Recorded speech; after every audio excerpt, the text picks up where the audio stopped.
My sisters and I look to the stars. My six senses work overtime. When I am a woman, I become dark and move more slowly. I stay near water. There is music in my head. You may not know I'm singing. That's one of the pushcart nominations that didn't get it. I've got a collection of those. But that's cool. And this next poem, Janetta, I don't often manage to write things for an occasion, but I was going down to Oklahoma for the first ever Labor Fest. So by now it's probably about 5 years ago. And I thought, gee, I don't have a labor poem. It'd be lovely if I had one. And I wrote this poem. And I went down there and read it. Who we are, I probably owe the presentation of this poem to the time in Chicago where those slam poets rave at you. And I did kick up my delivery, I think, when I wrote this poem. Who we are and what we want. We want to break down your barn doors and ride all your horses, Miss America. We want to reblaze lost trails from sea to shining sea before offshore drilling makes them another page lost to history.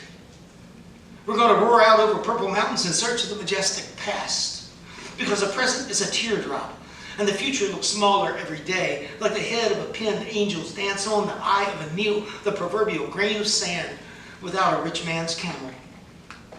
We're looking for Crazy Horse, and I don't mean some South Dakota dynamited mountaintop.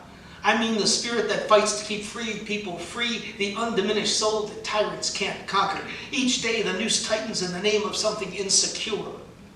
Ask yourself, how much do I need? How much do we need? What's the push-button magic of happy? Which toy are we willing to unplug in the name of reclaiming something vital that was once us?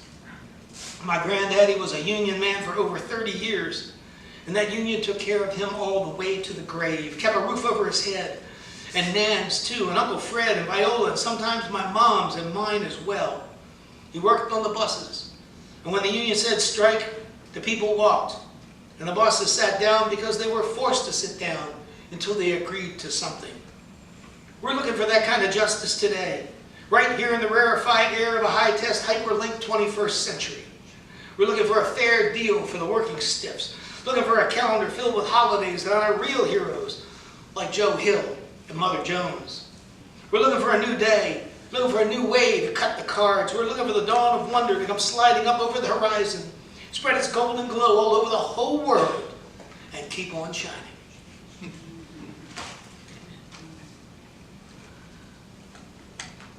Things on a totally different note. Things to know about Bear. Bear is close cousin to the family dog. Bear, full grown, can weigh 800 kilos. Bear, baby, fits in the palm of your hand. Bear can outrun you. Bear can outclimb you. Bear can outlift you.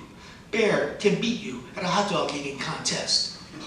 Bear is shyer than you are and hates surprises. Hibernating bear heartbeat is less than 10. Bear is sacred to many people, cannot be spoken, so Bear has other names.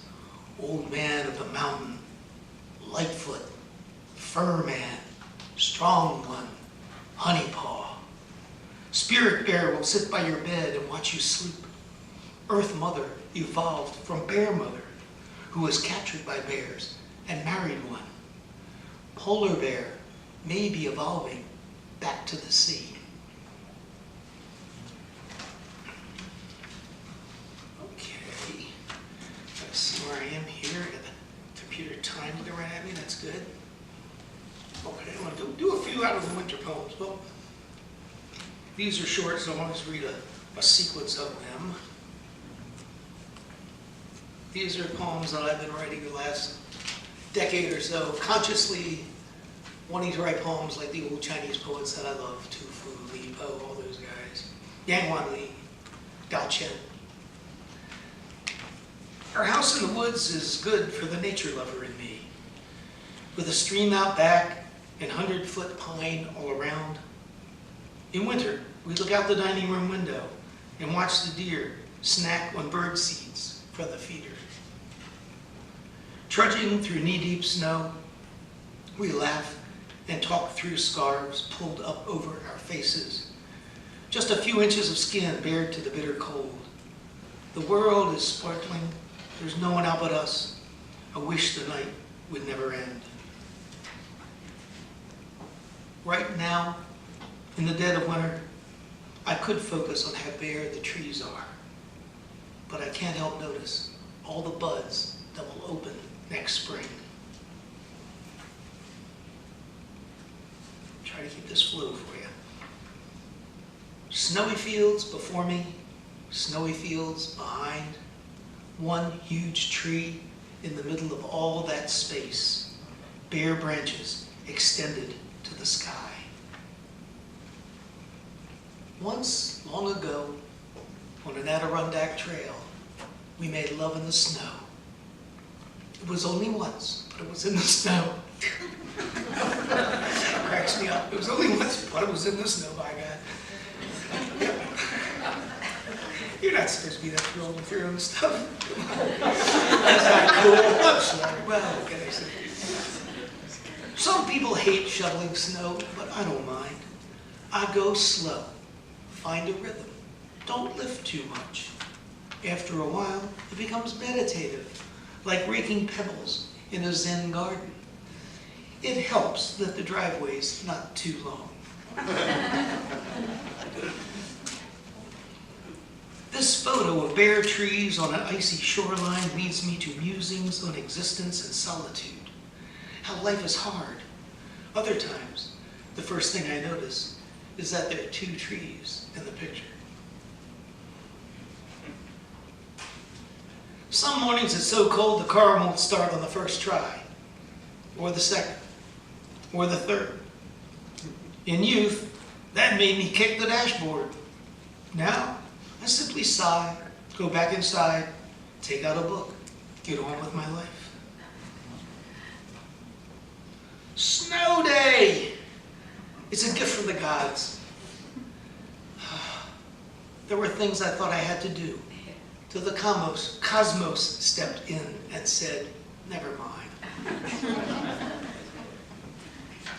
On cold, clear nights like this, a thick band of stars splits the sky, and I understand why the Milky Way is called the sash of heaven. I'll finish with this poem's a little longer than what I usually have been doing for you. I'm kind of proud of this. A friend of mine had somebody put music to it. She's an opera singer. So you can actually hear about 6 or 7 minute version of this on YouTube. It's called The Music of the Universe. The music of the universe is everywhere, but you hear it best in places like the beach and ocean waves. That sweet, low monotone, like a hum and a heartbeat, all in one. And in the trees. I heard it once in Alberta. It sounded like a steady rain, but it was the pre-dawn wind shushing the cottonwoods. I heard it when I stepped outside beside the tent, that dull, sharp sound from the hard-packed earth along the trail. And in the lakefront in Milwaukee, that thrumming and a black fly buzz of upstate spring.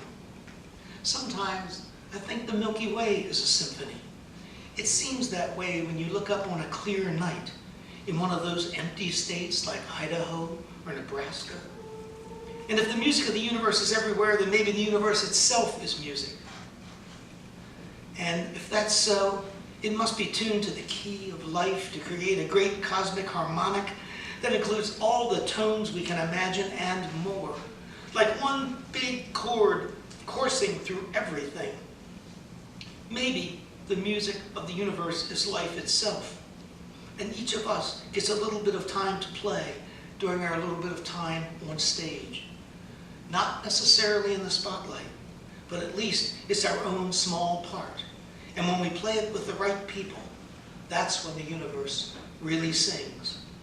It's as if love's the conductor, the ultimate sound system that brings out the best and makes everything come through just a little bit better.